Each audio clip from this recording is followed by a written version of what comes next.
ప్రభు నామంలో మీకందరికీ శుభములు తెలియజేస్తున్నాను. మరి సేవకులను ఉద్దేశించి చాలా అర్థవంతమైన ఈ పాట నేను విన్నప్పుడు దేవుని స్తుతించినాను.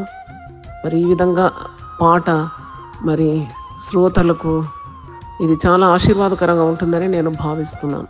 పాట రాసిన శ్రీమతి క్రిస్టిల్లా విన్స్టన్ గారికి, అలాగే పాడిన బ్రదర్ నిసి జాన్ గారికి, మ్యూజిక్ కంపోజ్ చేసిన డాక్టర్ సుక్కా డానియల్ గారికి, అలాగే ప్రొడ్యూస్ చేసిన ఆశా డానియల్ గారికి నా అభినందనలు తెలియజేస్తున్నాను. God bless you. Sukka Daniel గారి సంగీత సారథ్యంలో మన సోదరులు నిసి జాన్ గారు పాడినటువంటి అద్భుతమైన పాట ప్రజల మధ్యలోనికి రాబోతుంది. నేను విన్నాను, దాదాపు 3 చరణాలు ఉన్నాయి. క్రైస్తవ సాహిత్యంలో ఇలాంటి పాటలు చాలా అవసరం.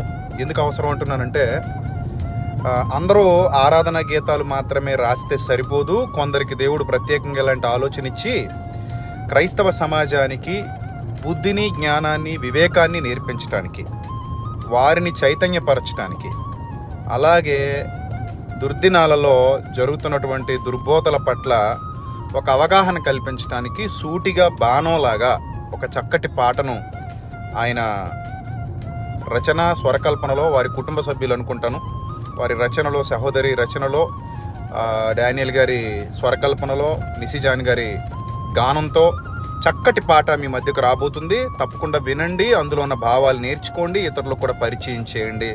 God bless you. Me Vijay Prasad Reddy. God bless you. Thank you.